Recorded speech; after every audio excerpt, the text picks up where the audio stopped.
السلام علیکم ورحمۃ اللہ وبرکاتہ۔ الحمد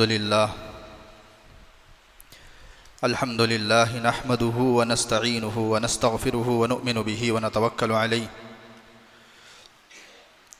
ونعوذ باللہ من شرور انفسنا ومن سیئات اعمالنا من يهده اللہ فلا مضل له ومن يضلله فلا هادي له ونشهد أن لا إله إلا الله وحده لا شريك له ونشهد أن سيدنا وسندنا ومولانا محمدا عبده ورسوله وصلى الله تبارك وتعالى عليه وسلم تسليما كثيرا كثيرا أما بعد فأعوذ بالله من الشيطان الرجيم بسم الله الرحمن الرحيم ان الذين قالوا ربنا الله ثم استقاموا تتنزل عليهم الملائكة الا تخافوا ولا تحزنوا وابشروا بالجنة التي كنتم توعدون نحن اولياؤكم في الحياة الدنيا وفي الآخرة ولكم فيها ما تشتهي انفسكم ولكم فيها ما تدعون نزلا من غفور رحيم صدق الله العظيم وقال النبي صلى الله عليه وسلم طوبى لمن آمن بي ورآني مرة طوبى لمن آمن بي ولم يراني 7 مرار او كما قال عليهم الصلاة والتسليم۔ ہر قسم کی تمام تعریفیں سزاوار ہوں اس خالق کائنات پر جو تمام جہانوں کا پالنہار ہے۔ درود و سلام ہو ذات قدسی وشیم صاحب الجود والکرم تاجدار حرم نبی اکرم صلی اللہ علیہ وسلم پر اور آپ کی آل اور اولاد پر، تمام صحابہ پر، تابعین پر، تبع تابعین پر، متبعین پر، تمام اولیاء اللہ پر، اسی طریقے سے یہ سلسلہ چلتا رہے قیامت تک کے آنے والے تمام مسلمانوں پر۔ میرا محترم عزیز دوستوں، بزرگوں اور نوجوان ساتھیوں،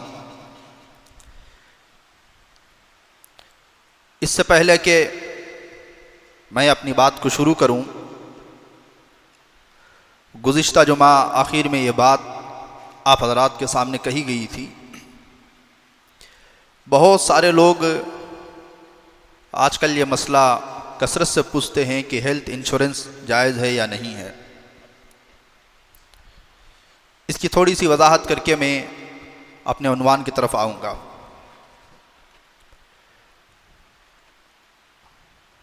علماء نے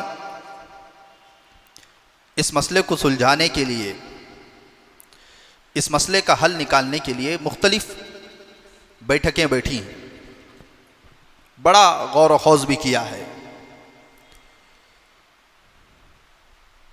ہندوستان کے اندر جب سے یہ سرمایہ کاری کا نظام آیا ہے، کیپٹلزم کا نظام آیا ہے، اس نظام میں اسلام اس کو کنڈم کرتا ہے۔ ہوتا کیا ہے کہ دولت مندوں کے پاس سمیٹ کر آ جاتی ہے، غریب اور غریب ہو جاتا ہے۔ اس سے حکومت کو فائدہ بھی ہوتا ہے۔ 1 کروڑ روپے اگر ایک شخص کے پاس رہیں تو اس سے حکومت کو ٹیکس ملتا ہے۔ اگر یہی 1 کروڑ روپے 10 افراد میں تقسیم ہو جائیں تو کوئی ٹیکس نہیں ملتا ہے۔ اس وجہ سے یہ جو سرمایہ دارانہ نظام ہے، کیپٹلزم کا جو نظام ہے، حکومتیں اس کو زیادہ فروغ دے رہی ہیں کہ دولت ایک کے پاس ہو، ٹیکس ہمارے پاس زیادہ سے زیادہ ہے، یہ دولت پھیلے نہیں۔ تو بہرحال علماء نے یہ لکھا ہے، سب سے پہلی بات تو یہ ہے کہ ایک وقت تک علاج اور معالجہ یہ حکومت کی ذمہ داری ہوتی تھی۔ چھوٹے موٹے علاج ہیں، بخار ہو گیا، سردی ہو گئی، لوگ خود کر لیتے تھے۔ جو بڑے علاج ہوتے تھے وہ اکثر حکومت کی ذمہ داری میں ہوتی تھی، حکومت کی ذمہ داری ہوتی تھی۔ حضرت مولانا خالد سیف اللہ صاحب رحمانی فقیہ وقت، حضرت نے قریب 1 مہینے پہلے ایک انٹرویو میں کہا ہے، ایک جگہ بیان میں، حضرت چونکہ حیدرآباد کے ہیں تو حیدرآباد کی مثال حضرت نے دی ہے. حضرت کہتے ہیں کہ میں 30-40 سال پہلے جب حیدرآباد آیا، اس وقت میں انسان کو اگر کوئی بڑی بیماری ہو جاتی تو وہ عثمانیہ جاتا ہاسپٹل. پھر حضرت کہتے ہیں کہ آج ایسا دور ہے کہ اگر کسی شخص کو جلدی اللہ کے پاس جانا ہو تو وہ عثمانیہ چلا جائے. علاج جو ہے مہنگا ہو گیا، بلکہ جان بوجھ کر کے مہنگا کیا گیا. بعض مرتبہ انسان کو سرجری کی ضرورت نہیں رہتی ہے لیکن سرجری کر دی جاتی ہے. اس وجہ سے علماء نے لکھا ہے کہ دیکھو، اگر ایک جنس سے کسی کا یعنی تبادل ہوتا ہے، بدل ہوتا ہے، تو برابر برابر میں ہوتا ہے. مثال کے طور پر آپ سونا دے رہے ہیں، سامنے والے سے سونا لے رہے ہیں، تو اس میں برابر برابر ہے. ذرا برابر بھی کمی بیشی کریں گے تو وہ سود ہو جائے گا. چاول دے کر کے چاول لے رہے ہیں تو 1 kg چاول دے کر کے 1 kg ہی چاول لینا پڑے گا. گیہوں کا تبادلہ گیہوں سے نہیں کر سکتے ہیں، مگر یہ کہ برابر برابر. لیکن اس میں جو ہے ہم پیسے جمع کرتے ہیں ہیلتھ انشورنس کمپنی کو، بدلے میں ہم پیسے نہیں لیتے ہیں، سروس لیتے ہیں. ٹھیک ہے. دوسرے جو انشورنس ہیں، ہر وہ انشورنس جس میں پیسہ دے کر کے پیسہ لیا جا رہا ہو وہ جائز نہیں ہے. لائف انشورنس ہے اور دوسری جو دکان کا انشورنس ہے، گھر کا ہوم انشورنس ہے، اس میں انسان پیسہ دے کر کے ضرورت پر پیسہ آتا ہے. لیکن ہیلتھ انشورنس میں پیسہ دے کر کے سروس لی جاتی ہے. ڈاکٹروں کی سروس لی جاتی ہے، نرسوں کی سروس لی جاتی ہے اور دوسری چیزیں لی جاتی ہیں. تو اس وجہ سے علماء نے کہا ہے کہ یہ سود نہیں ہے، ضرورت بھی ہے، اور قمار جوا بھی نہیں ہے. تو علماء نے اس کو ہیلتھ انشورنس کو جائز قرار دیا ہے، بلکہ وقت کی ضرورت کہا ہے. یہ بھی حضرت نے آگے کہا ہے کہ اس وقت میں خاص طور پر مدارس کے جو ذمہ دار حضرات ہیں، مساجد کے جو ذمہ دار حضرات ہیں، ان کو بھی اپنے اسٹاف کا پوری فیملی کے ساتھ ہیلتھ انشورنس بنانا چاہیے. بسا اوقات یہ دیکھا گیا کہ وقت کا بڑا عالم ہے، لوگ جا کر کے گھر میں ہاتھ چومتے ہیں، لیکن طبیعت اگر خراب ہو جائے تو اسی کے لیے چادر بچھائی جاتی ہے. تو بہرحال پوری بات کا میرے خلاصہ یہ ہے، ہیلتھ انشورنس جو ہے کرا سکتے ہیں، جائز ہے. لیکن اس کے علاوہ جو دوسرے انشورنس ہیں، لائف انشورنس ہرگز جائز نہیں ہے. ہوم انشورنس ہے، پھر دکان کا انشورنس ہے، ہر وہ انشورنس جس میں مال ملتا ہے وہ جائز نہیں ہے. سروس جو مل رہی ہے پھر اس کو علماء نے جائز قرار دیا ہے، لیکن ایک شرط کے ساتھ میں. وہ شرط اچھی طریقے سے یاد رکھ لیجیے. جس کمپنی کے ساتھ بھی ہم معاہدہ کر رہے ہیں ہیلتھ انشورنس کا، اس میں ہماری ایک شرط ہو کہ سال میں ایک مرتبہ ہمارا جو ہے چیک اپ کروایا جائے. اس پالیسی کے تحت میں سال میں ایک مرتبہ باڈی چیک اپ. اس شرط کے ساتھ میں جو ہے، اب یہ کیوں ہے بہت لمبی بحث ہو جائے گی، اتنی شرط آپ رکھ دیں کہ سال میں ایک مرتبہ آپ ہمارا جو ہے چیک اپ کروا لیں، بقیہ جو ہے جائز ہے. تو علماء نے اس کو وقت کی ضرورت بھی قرار دیا ہے. ابھی ایک 15-20 دن پہلے جو ہے ایک 3 سال کا بچہ کینسر کا شکار ہو گیا. پیسے نہیں ہیں تو لوگ جو ہے بیماری کی وجہ سے یا کسی اور وجہ سے یہ جو درخواستیں آتی رہتی ہیں، اصل میں یہ حکومت کا مسئلہ تھا. اور اس وقت میں اللہ تعالیٰ معاف فرمائے، سب سے بڑا بزنس جس میں نقصان بہت کم کے درجے میں ہے، 2 بزنس بولنے والوں نے بولے ہیں، ایک ایجوکیشن ہے، ایک میڈیکل ہے. ایک ایجوکیشن ہے. اب تعلیم بھی نئی جو پالیسی بنائی گئی ہے وہ اتنی خطرناک پالیسی بنائی گئی ہے، وقت آئے گا تو مالدار کا بچہ ہی تعلیم حاصل کر سکے گا لیکن غریب کا بچہ تعلیم حاصل نہیں کر سکے گا. اس پر کبھی ہم پھر دوبارہ بات کریں گے کہ کیا پالیسی بنائی گئی ہے. تو الغرض عزیز دوستوں بزرگوں، ہم اپنی بات پر لوٹتے ہیں. بات یہ ہے، ہم ایمان والے ہیں، مسلمان ہیں، اللہ کا شکر ہے، لیکن مجھے آپ یہ کہنے دیں کہ ہمارے پاس جو ایمان باقی رہ گیا ہے وہ رسمی ایمان باقی رہ گیا، حقیقت اور روح اس سے ختم ہو گئی ہے. جو ایمان انسان کو حرام اور حلال کی تمیز نہیں کرنے دے رہا ہے، جو انسان ایمان اور کفر کا فرق ہمیں نہیں بتا رہا ہے، ذرا اندازہ لگائیں وہ کتنا کمزور ہو سکتا ہے. نوجوانوں کی آنے والے نسلوں کی ایمان کی کیا حالت ہو رہی ہے، آپ کو اس کا اندازہ ہے؟ میں نے دو جمعہ قبل ہی ایک بات کہی تھی کہ ایک شخص نے، ایک ڈاکٹر نے یہ بات کہی کہ 30 سال کا شراب کا عادی میں 6 مہینے میں اس کی شراب چھڑا سکتا ہوں، لیکن 6 مہینے جو نشے کا اور ڈرگس کا عادی ہو گیا، میں 30 سال میں بھی اس کی وہ عادت نہیں چھڑا سکتا ہوں۔ میں نے آپ سے بات کہی تھی، ابھی 2-4 دن پہلے کا واقعہ ہے۔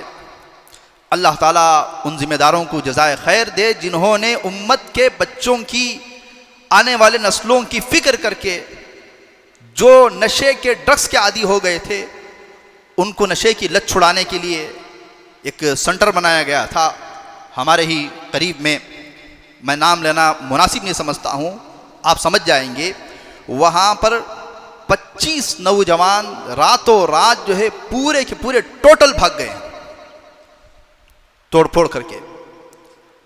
پھر راتوں رات پولیس بھی آئی، اس کو بند کروا دیا گیا۔ باقاعدہ تعلیمی نظام چلتا تھا، مصلی تھا، نماز کا نظام چل رہا تھا۔ تو یہ جو ڈرگس ہے، یہ جو نشہ ہے، یہ اتنی آسانی سے چھوٹنے والی چیز نہیں ہے۔ شراب چھوٹ سکتی ہے اس وجہ سے کہ بچے کی جو تختی ہوتی ہے نا، وہ خالی تختی ہوتی ہے۔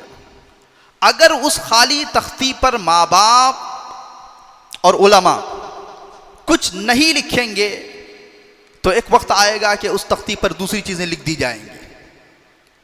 یہ بات آپ نے سنی ہوگی کہ انسان اگر کرنے کے کام نہیں کرتا ہے تو وہ ضرور نہیں کرنے کے کام میں مبتلا ہو جاتا ہے۔ حالانکہ ایک وقت ایسا تھا، ایک دور ایسا تھا کہ لوگوں نے دین اور ایمان کو اتنی مضبوطی کے ساتھ پکڑا ہوا تھا، لیکن انہوں نے ذرا سی غفلت اپنی اولاد کے بارے میں کری تو ان کی اولاد کے عقائد غلط ہو گئے۔ ذرا مجھے یہ بتائیں، یہاں پر جو حضرات بیٹھے ہوئے ہیں، اس کو آپ بیان نہ سمجھیں، اس کو آپ مذاکرہ سمجھ لیجئے، ایک بات چیت، ایک ٹیبل ٹاک آپ سمجھ لیجئے۔ ہم نے اپنی اولاد کو بچپن سے کتنی چیزیں سکھائی، بیٹے یہ سیب ہے، یہ فلاں ہیں، یہ موبائل فون ہے، یہ لاک ایسے کھولا جاتا ہے، یہ فلاں چیزیں ہیں۔ ان چیزوں کے ساتھ ساتھ کیا ہم نے اپنے بچے کو کبھی یہ بات کہی کہ بیٹے ہمارے یہ عقائد ہیں؟ عقیدہ، لفظ عقیدہ ہی نہیں معلوم ہے کہ عقیدہ کسے کہتے ہیں، یہ لفظ ہی نہیں معلوم ہے۔ ماں باپ کو جب معلوم نہیں ہے کہ عقیدہ کسے کہتے ہیں تو بچوں کو کیا معلوم ہوگا؟ ایک وقت آتا ہے جب ان بچوں پر محنت نہیں کی جاتی ہے، ان کو عقائد نہیں سمجھائے جاتے ہیں، ان کو اسلام اور ایمان ان کے دلوں کے اندر ٹھوسا نہیں جاتا ہے، بھرا نہیں جاتا ہے، تو 20-25 سال کے بعد جب یہ بڑا ہوتا ہے اور بڑا ہو کر کے اگر یہ اقتدار پر بھی آ گیا، حکومت کے اقتدار پر بھی آ گیا، تب بھی یہ جا کر کے بتوں کے سامنے سر رگڑے گا اور اپنے ایمان کا سودا کرے گا۔ کیوں؟ کیونکہ بچپن میں اسے بتایا نہیں گیا کہ ہمارے حدود، ہمارے لیمٹ، ہماری باؤنڈری کیا ہے۔ اورنگزیب رحمۃ اللہ علیہ کا نام آپ نے سنا ہوگا۔ مغل بادشاہوں میں بڑے نیک بادشاہ گزرے ہیں۔ بعض ہندوستان کے بڑے علماء نے ان کو خلیفہ بھی کہا ہے، یعنی ایک خلیفے کے اندر جو کوالٹیز ہونی چاہیے تھی وہ ساری ان کے اندر تھی۔ تو بہرحال اورنگزیب رحمۃ اللہ علیہ جب حکومت سنبھالے ہیں، آپ کو معلوم ہے کہ خانہ جنگی کے ساتھ انہوں نے حکومت کو سنبھالی تھی، اپنوں کے ساتھ لڑائی لڑنے پڑی تھی اور اپنوں کو جیل کے اندر ڈالنا پڑا تھا۔ مجھے اس تاریخ میں جاؤں گا تو پھر بہت لمبا ہو جائے گا۔ خود اپنے باپ کو بھی جیل کے اندر ڈالنا پڑا تھا اورنگزیب رحمۃ اللہ علیہ نے۔ تو اورنگزیب رحمۃ اللہ علیہ نے جب حکومت سنبھالی، میری بات کو غور سے سنیں، جب حکومت سنبھالی تو مسلمانوں کے مختلف طبقے کے علماء کے پاس انہوں نے ایک تحریر بھیجی کہ کیا آپ میری حکومت کو تسلیم کرتے ہیں؟ میں مثال کے لیے، سمجھانے کے لیے کہتا ہوں، دیوبندی علماء کے پاس بھی بھیجی، بریلی علماء کے پاس بھی بھیجی، حالانکہ اس وقت میں دوسری چیزیں تھیں، میں سمجھانے کے لیے کہہ رہا ہوں۔ تو تمام علماء نے یہ بات کہی کہ چونکہ آپ اپنوں سے لڑ کر تخت پر بیٹھے ہیں تو ہم آپ کی بادشاہت کو تسلیم نہیں کریں گے، آپ بادشاہ نہیں ہیں، آپ ناجائز قبضہ کیے ہیں۔ اسی میں دلی کی جامعہ مسجد کے خطیب صاحب بھی تھے، انہوں نے بھی بڑا اختلاف کیا تھا۔ اس کے باوجود اورنگزیب رحمۃ اللہ علیہ ہر جمعہ اسی دلی کی جامعہ مسجد میں نماز پڑھتے تھے لیکن اف نہیں کہتے تھے۔ لوگوں نے کہا کہ جو خطیب صاحب ہیں اس میں ایک بات آتی ہے السلطان ظل اللہ فی الارض، کہ سلطان جو ہے زمین میں وہ اللہ کا سایہ ہوتا ہے اور اس کے لیے دعائیں ہوتی ہیں۔ خطیب صاحب نے اس پیراگراف کو ہٹا دیا تھا، وہ نہیں بولتے تھے، اس کو تسلیم ہی نہیں کیا ہے نا۔ تو اورنگزیب رحمۃ اللہ علیہ کی جو فوج تھی انہوں نے کہا کہ ہم مولانا کو ذرا بات کرنا چاہیے۔ تو اورنگزیب رحمۃ اللہ علیہ نے فرمایا نہیں، میری حکومت میں عدلیہ اور دارالقضاء یہ آزاد ہوگا، علماء سے چھیڑ چھاڑ نہیں کی جائے گی، علماء جو کہے وہی صحیح ہے، اگر وہ نہیں بولتے ہیں تو نہ بولیں، اس سے ہمیں کوئی لینا دینا نہیں ہے۔ لیکن اس کے علاوہ شریعت کی ایک انچ اونچ نیچ وہ برداشت نہیں کرتے تھے۔ ایک سادات ایک طبقہ ہوتا تھا اس دور میں، سادات باریحہ ان کو کہتے تھے۔ باریحہ ایک جگہ کا نام ہے، باریحہ ایک جگہ کا نام ہے، بڑے پاورفل لوگ تھے سادات باریحہ، سید لوگ تھے سادات باریحہ۔ سادات باریحہ کا بادشاہ کے یہاں اورنگزیب رحمۃ اللہ علیہ کے یہاں بڑا مقام تھا۔ سادات باریحہ پورے ہندوستان میں واحد ایک برادری ایسی تھی جو بادشاہ کے پاس وقت لیے بغیر جا سکتی تھی، اسے وقت لینے کی ضرورت نہیں ہوتی تھی، رات میں دن میں آدھی رات میں جب بھی جائے گا، بادشاہ نے آرڈر کر رکھا تھا۔ چونکہ وہ سادات ہیں، آل رسول علیہ الصلوۃ والسلام ہیں، رات میں بھی وہ جگائیں گے بادشاہ جگ جائے گا، ان کو ہمیشہ آنے کی اجازت تھی، کوئی روک نہیں سکتا، کوئی ٹوک نہیں سکتا، کوئی وقت نہیں ہے، جب چاہے جس وقت میں چاہے وہ سادات باریحہ کے لوگ، حتیٰ کہ بچہ بھی اگر آتا بادشاہ کے پاس میں تو بادشاہ رات کو بھی اٹھ کر کے بیٹھ جاتا تھا، اتنی زیادہ وہ عزت کرتے تھے۔ ایک مرتبہ یہ جو سادات باریحہ حکومت بادشاہ اتنی زیادہ عزت کرتا ہے، ایک عدل کے معاملے میں، ایک قضاء کے معاملے میں قاضی صاحب نے ان کے خلاف کوئی بات کر دی تو سادات باریحہ دربار میں پہنچ گئے۔ اب دیکھیے اورنگزیب رحمۃ اللہ علیہ اتنی نرمی جو ان کے لیے کر رکھی تھی کہ بھی رات میں بچہ بھی آئے گا تو مجھے جگا دینا، جب انہوں نے کہا کہ وقت کے قاضی صاحب نے ہمارے خلاف یہ بات کہہ دی ہے، آپ ہمارا ساتھ دیں، تو اورنگزیب رحمۃ اللہ علیہ کھڑے ہو گئے اور آستین اوپر چڑھا لیے اور کہا کہ فوراً ان کو دربار سے باہر کرو، یہ کیسے سادات باریحہ ہیں جو شریعت کے خلاف چلنا چاہتے ہیں، شریعت کے خلاف برداشت نہیں ہے۔ ان کو بڑی ناراضگی کے ساتھ، سختی کے ساتھ، جن کی عزت اتنی زیادہ کرتے تھے، لیکن جب شریعت کی باری آ گئی تو ان کو باہر ڈھکل دیا کہ اس معاملے میں آپ کا ساتھ نہیں دے سکتا ہوں، قاضی صاحب نے جو فیصلہ کیا ہے وہ ٹھیک کیا ہے، اگرچہ کہ آپ کے خلاف کیا ہے، اور عدلیہ، علماء اور قضاء یہ جو ہے ہماری حکومت میں آزاد رہے گی۔ اب میں یہ بات آپ کو کیوں بتایا، یہ بات یہاں پر کیوں بتایا، ذرا اس کا اندازہ لگائیں۔ 25 سال تک اورنگزیب رحمۃ اللہ علیہ نے ہمارے ہندوستان میں اہل سنت کو باقی رکھنے کے لیے بڑی جدوجہد کی ہے۔ کتنے سال تک؟ ایران اور توران سے شیعہ علماء تھے، آپ نے سنا بھی ایران توران کی بات نہ کر، ایران توران کی، بھی آپ نے جملہ سنا ہے، ایران توران کی باتیں کرتے رہتا ہے۔ ایرانی علماء اور تورانی علماء ان کو آپس میں کبھی بھی جمتی نہیں تھی۔ مغل سلطنت کے ختم ہونے میں ان علماء کا اختلاف کا سب سے بڑا دخل ہے۔ ایران اور توران کے علماء کو جو آپس میں نہیں ہوتا تھا، اس میں شیعہ علماء تھے۔ تو تاکہ ہندوستان کے اندر شیعیت، شیعہ غالب نہ آ جائیں، اورنگزیب رحمۃ اللہ علیہ نے 25 سال تک محنت کی ہے۔ تاریخ کا گہرا مطالعہ کرنے سے یہ بات سامنے آتی ہے۔ یہ سب باتیں میں آپ کو کیوں بتا رہا ہوں، اس کے آگے کی بات چونکا دینے والی بات ہے۔ چنانچہ اورنگزیب رحمۃ اللہ علیہ کا بیٹا اعظم جو ان کے بعد تخت پہ بیٹھے ہیں، یہ شیعہ ہو گیا۔ اورنگزیب رحمۃ اللہ علیہ جب دنیا سے جا رہے تھے، انہوں نے فرمایا میں 25 سال تک پورے ہندوستان کی فکر کی، لیکن میں نے اپنے چراغ کی فکر نہیں کی، اور وہ اس کی ذہنیت جو ہے شیعہ ہو گئی۔ وہ کتنا خطرناک بنا، جیسے ہی اس نے حکومت سنبھالی، اورنگزیب رحمۃ اللہ علیہ کے بیٹے نے، شیعہ تھا، مسجد کے اندر آتے ہی کہا خطیب صاحب سے کہہ دیں کہ عربی خطبے کے اندر چاروں خلیفہ کو جو دعا کہی جاتی ہے، قال رسول اللہ صلی اللہ علیہ وسلم، ابو بکر صدیق، عمر فاروق رضی اللہ عنہ، یہ نام نہ لیے جائیں، آج کے بعد یہ نام ممبر پر نہیں لیے جائیں گے، چاروں خلفاء کے نام اگر لیے جائیں گے تو سر تن سے جدا کر دیا جائے گا۔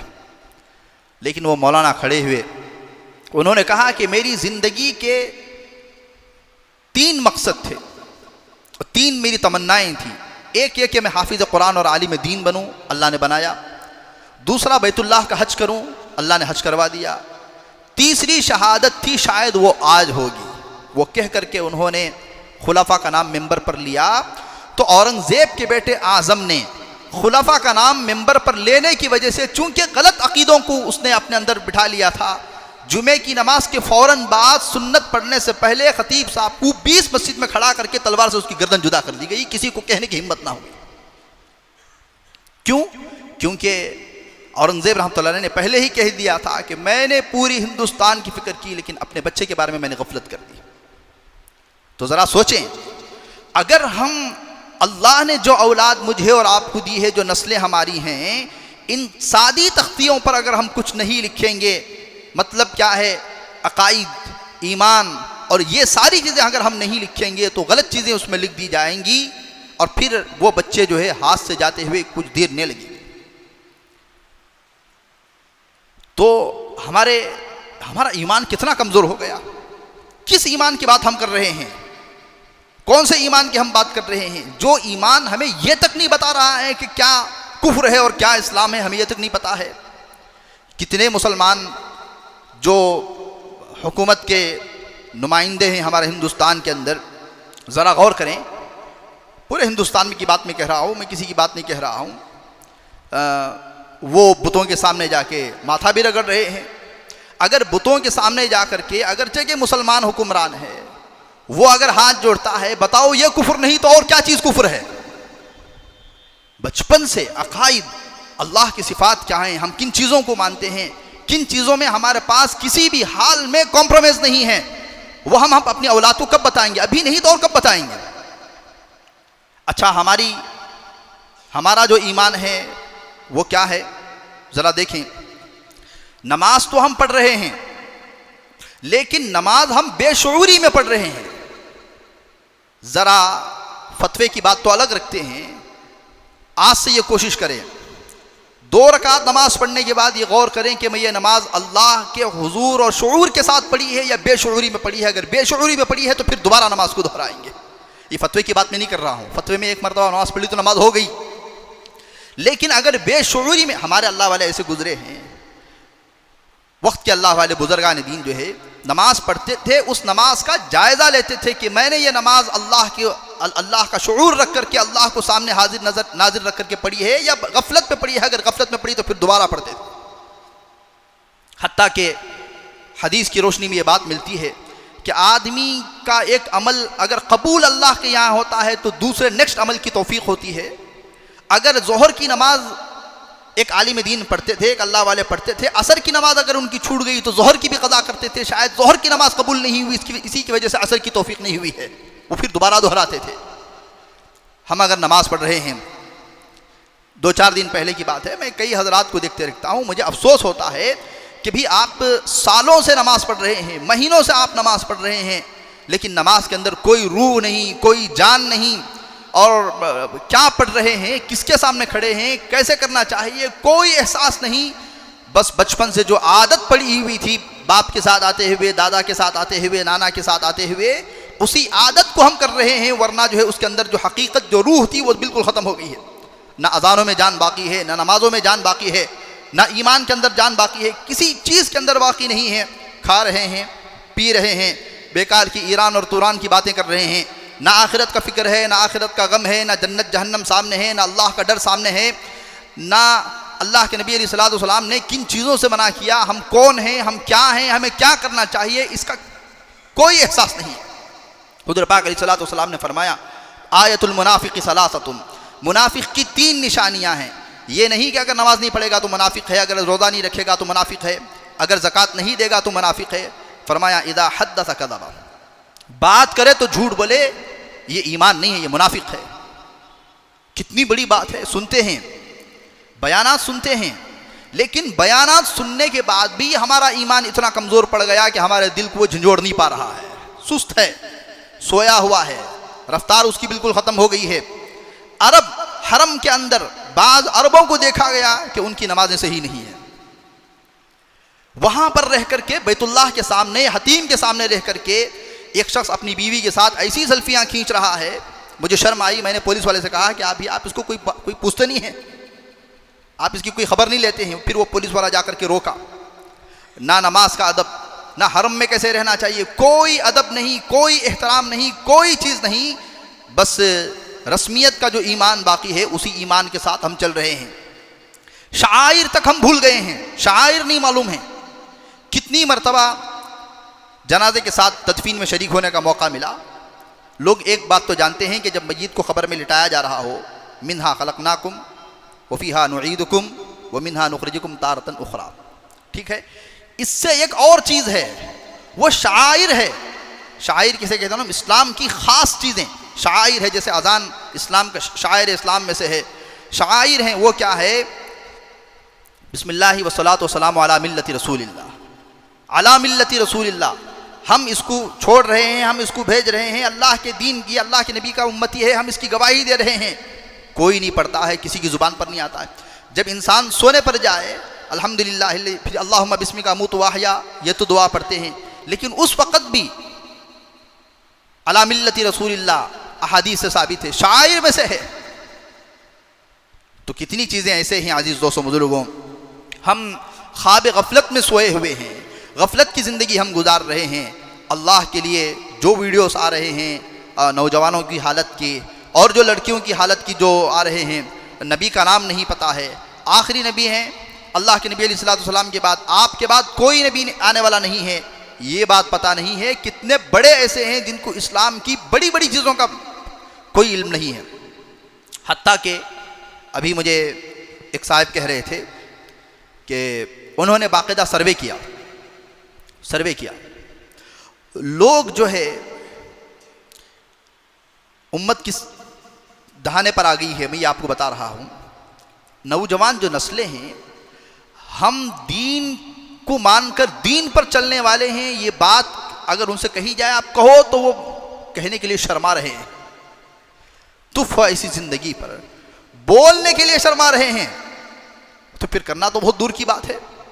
یہ نئے کلچر، یہ نئی چیزیں، یہ راتوں کو برباد کر دینے والے یہ پیکیجز، نیٹ کے جو پیکیجز جو لگائے ہیں، جس میں کوئی اللہ کے سامنے رات کو نہ رات کو کھڑا ہو رہا ہے، نہ دن کو کھڑا ہو رہا ہے. تو عزیز دوستوں بزرگوں، ابھی بھی وقت ہے. میں یہ کہتا ہوں اگر احساس نہیں تو پھر جینے کا کیا فائدہ، جینے کا کیا مزہ. احساس ہی نہیں ہے کہ بھی بیوی ہماری کس انداز میں زندگی گزار رہی ہے، ہماری بچی کس انداز میں باہر نکل رہی ہے، میرا بچہ صبح سے لے کر شام تک کیا کر رہا ہے، میری بچی کن کن لوگوں کے ساتھ میں مل رہی ہے، میرا بچے کا اٹھنا بیٹھنا کس کے ساتھ میں ہے، اور میرے گھرانے کا ماحول کیا ہو گیا. میں نے ان بچوں کو کھلایا پلایا، سائیکل دلایا، گاڑی دلایا، لیپ ٹاپ دلایا، اور ٹیپ پوچھے تو ٹیپ دلایا.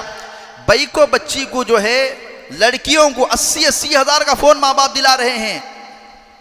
اللہ کی پناہ، 4 سال کی بچی کو برتھ ڈے میں فون گفٹ کر رہے ہیں. 4 سال کی بچی کو برتھ ڈے میں فون گفٹ کیا جا رہا ہے. اب بتاؤ یہ محبت ہے، یہ الفت ہے، یا اس کی زندگی کو تباہ و برباد کرنا ہے. تو بہرحال اگر اولاد بگڑتی ہے، نسلیں بگڑتی ہیں، میں اپنی بات کو ختم کر رہا ہوں، ان کا اس میں کوئی دوش نہیں ہے، ان کا کوئی قصور نہیں ہے. لیکن قصور جو ہے بڑے لوگوں کا ہے. اللہ کے یہاں ہم پکڑے جائیں گے اور اللہ کے یہاں ہم اپنا چہرہ دکھانے کے قابل نہ ہوں گے. آنے والی نسلوں کا یہ حال اگر ہوگا تو بعد کی نسلوں کا خدا حافظ ہے. اس وجہ سے رونے کی ضرورت ہے، تڑپنے کی ضرورت ہے. عام لوگ تو دور، علماء کی نسلیں ہاں سے نکلتی جا رہی ہیں.